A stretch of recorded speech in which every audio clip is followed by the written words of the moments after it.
नमस्कार, जय श्री कृष्णा। प्रिय दर्शकों, हाजिर हूँ इस विशेष कार्यक्रम कुंडली योग में। हर दिन की तरह मैं पंडित शुभम पांडे लेकर के आया हूँ आप लोगों के बीच में कुछ विशेष जानकारियाँ।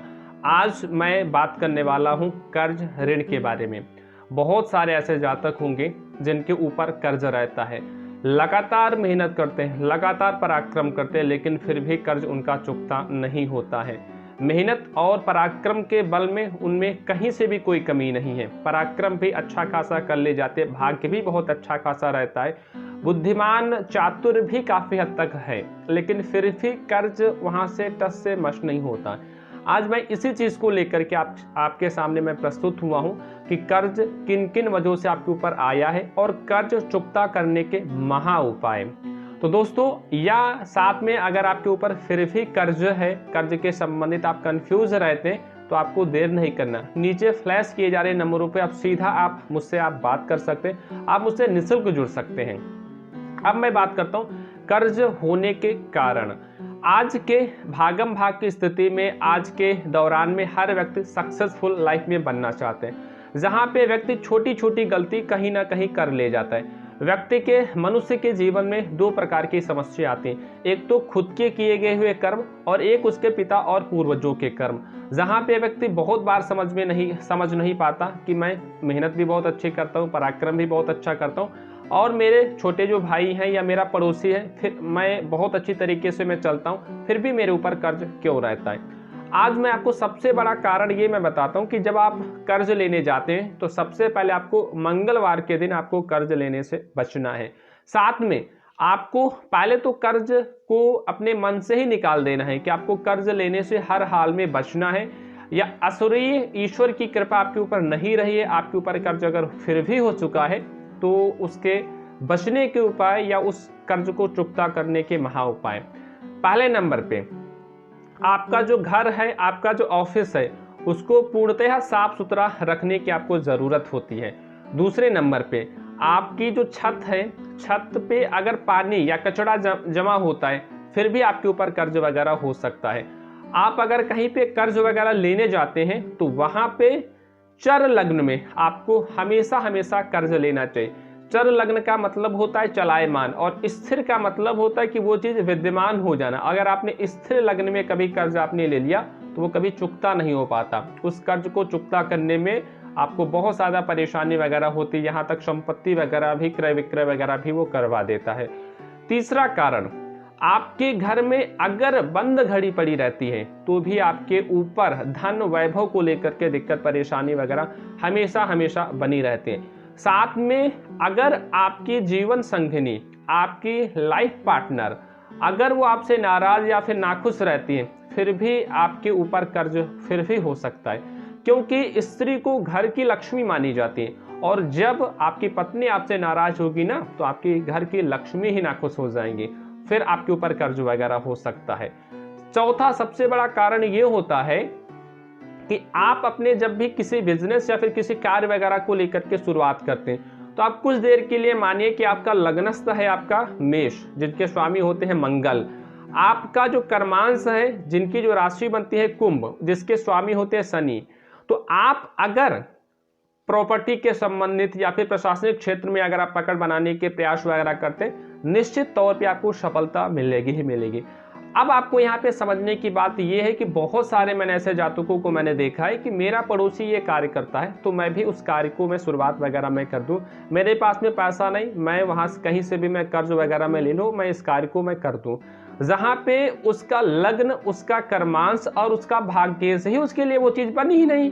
आप बात को समझे कि आपके पत्रिका के हिसाब से आपके ग्रह गोचर आपको बता रहे हैं कि आपको प्रशासनिक क्षेत्र में आपको जाना है, आपको IAS के क्षेत्र में आपको जाना है, आपको भूमि भवन के क्षेत्र में अपनी पकड़ बनानी है, और आपने क्या किया है, बुटीक के क्षेत्र में अपनी पकड़ बना ली है, या फिर आप गायन वादन के क्षेत्र में पकड़ बना ली ना, तो आप मेहनत करेंगे, पराक्रम करेंगे, उसका फल श्रेय तो मिलेगा, लेकिन जितना फल डेस्टिनी और भाग्य के अनुसार से मिलना चाहिए उतना आपको नहीं मिल पाता होगा।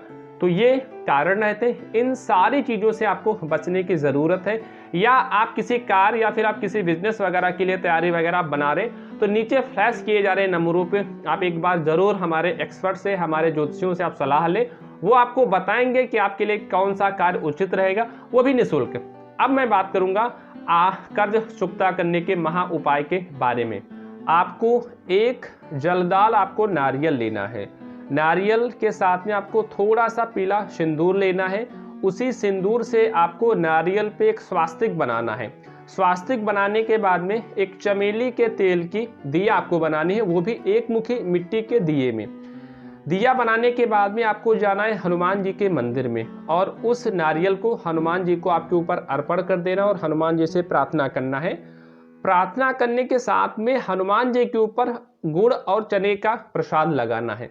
प्रसाद लगाने के बाद में वहीं पे एक लाल कलर का आसन लेना है, उसी पे आपको बैठ जाना है और चमेली के तेल का आपको दिया जलाना है। दिया जलाने के उपरांत में एक हनुमान चालीसा का आपको पाठ करना है। पाठ करने के उपरांत में हनुमान जी से आपको ये प्रार्थना करना है कि आपके ऊपर जो कर्ज है, जो ऋण है, इसको चुकता होने में आपकी सहायता करें, आपकी बुद्धिमत्ता को मजबूत बनाएं, आपके पराक्रम और यश में वृद्धि करें। और जैसे ही आप बाहर निकले तो जो गुड़ और चना का जो प्रसाद हो तो लोगों में वितरण करें। वितरण करने के साथ में अपने मन में ये बोलते रहें, जय जय सिया राम, जय जय हनुमान, संकट मोचन कृपा निदान। मंत्र को आपको मन में गुनगुनाते हुए आपको अपने घर पे आना है। घर पे आने के उपरांत में गाय का आपको दूध लेना है और उसी से बनी हुई आपको खीर बनवानी है। खीर बनवाने के बाद में लक्ष्मी नारायण जी के फोटो के सामने, आकृति के सामने आपको अर्पण करना है। अर्पण करने के बाद में आपको समस्त घर वालों के साथ में, बच्चों के साथ में, पत्नी के साथ में, जो भी आपके घर के बड़े वृद्ध बुजुर्ग वगैरह हैं, उनमें आपको वितरण करना है। समस्त लोगों को आपको खिला देना है और माता लक्ष्मी रानी जी से आपको कृपा ये करना है कि आपके ऊपर जो कर्ज है, जो ऋण है, उसको चुकता करें। ये उपाय आपको 5 मंगलवार के दिन करने की जरूरत है। दूसरा उपाय मैं बताता हूँ। आपको 5 कौड़ी आपको लेना है, साथ में एक एकांशी आपको नारियल लेना है। उसके बाद में एक लक्ष्मी जी की आपको फोटो ले लेना है जिसमें सोने चांदी के सिक्कों की वो बारिश कर रही हूँ। उसको अपने पूजन स्थल पे लगा दें, या अगर पहले से आपके घर में लक्ष्मी जी की फोटो लगी हुई है तो उन्हीं के सामने आप इन कौड़ियों को लेकर के एकांशी नारियल के साथ में आप बैठ जाएं। एक आसन अपने लिए बिछा लीजिए। आसन बिछाने के उपरांत में लाल कपड़े पे उन कौड़ियों को आप रख दीजिए। एक पात्र आप लेंगे, उस पे 5 कौड़ियों को आप स्नान कराएंगे विधिवत तौर पे। स्नान कराने के बाद में उसको आप पोंछेंगे और उसी लाल कपड़े के ऊपर बिछा करके उन 5 कौड़ियों को रख देंगे। साथ में उस एकांशी नारियल को भी वहीं पे रख देंगे। उसके उपरांत में आप अलग अलग कौड़ियों पे चंदन टीका करेंगे, अक्षत छिड़केंगे, पुष्प लगाएंगे, धूप दीप नैवेद्य वगैरह भी आप साथ में करेंगे। करने के उपरांत में विशेष तौर पे आपको उनकी आरती करना है। साथ में एक मुखी आपको एक दिया ले लेना है और उसको प्रज्वलित कर देना, ये उपाय करते समय। उसके बाद में श्री लक्ष्मी नारायणाय नमः इस मंत्र को वहीं पे बैठ करके आपको 108 बार आपको जाप करना है। विशेष तौर पे लक्ष्मी जी को जब आप प्रसाद लगाएंगे तो मिश्री का प्रसाद लगाएं, और जब मंत्र का आप जाप करके उठते हैं तो वो प्रसाद छोटी कन्याओं में आप वितरण करें। वितरण करने के उपरांत में माता लक्ष्मी जी से ये प्रार्थना करें कि आपके ऊपर जो कर्ज है, आपके ऊपर जो ऋण है, उसको चुकता करने में आपकी पूरी की पूरी मदद करे। एक आपको जल दाल आपको नारियल लेना है। नारियल के साथ में एक लाल धागा आपको लेना है और अपने हाइट के बराबर का सर से पैर तक आपको नाप लेना है। नापने के उपरांत में उस नारियल पे आपको लपेट देना है, उसको बांध देना है। बांधने के उपरांत में आपको थोड़े से काले आपको तिल लेना है, एक चुटकी। अपने ऊपर से 7 बार क्लॉक वाइज आपको घुमा लेना है और उसी नारियल के ऊपर आपको रख देना है। साथ में एक सुपारी, 2 फूलदार आपको लौंग ले लेना है और उसके उपरांत में कहीं बहते हुए जल के पास में आपको जाना है और उस नारियल को, वो लौंग को और उस सुपारी को जल के साथ में आपको विसर्जित कर देना है। और भगवान हनुमान जी से आपको ये प्रार्थना करना है कि आपके ऊपर जो कर्ज है, जो ऋण है, इसको चुकता करने में आपकी मदद करे, आपके ऊपर जो कर्ज है वो खत्म हो। साथ में जैसे ही आप घर पे आएंगे तो थोड़ा सा आपको पीला मीठा आपको ले लेना है और किसी गाय को आपको खिला देना है। गाय को खिलाते समय आप उसके पीठ पे आपको थोड़ा सा उसके ऊपर सहलाना है। सहलाने के उपरांत में आपको 250 ग्राम आपको मसूर की दाल की ज़रूरत है। दाल को ले और किसी गरीब पे उसको वितरण कर दें। वितरण करने के उपरांत में आपको जाना है मंदिर में लक्ष्मी जी के, और वहीं पे आपको एक फूलदार आपको झाड़ू ले जाना है और वहीं पे आपको अपने आप से श्रमदान वहाँ पे करवाना है। श्रमदान करने के उपरांत में वो झाड़ू आपको वहीं पे छोड़ करके आपको चले आना है और माता रानी से आपको ये प्रार्थना करना है कि आपसे जो भी जाने अनजाने में जो भी गलतियाँ हुई हों उनको कृपया करके माफ़ करें और आपके ऊपर से कर्ज को चुकता करें। तो दोस्तों, हमने जाना आज के महा उपाय के बारे में, कर्ज कैसे आपने लिया और कैसे आप कर्ज को चुकता करेंगे।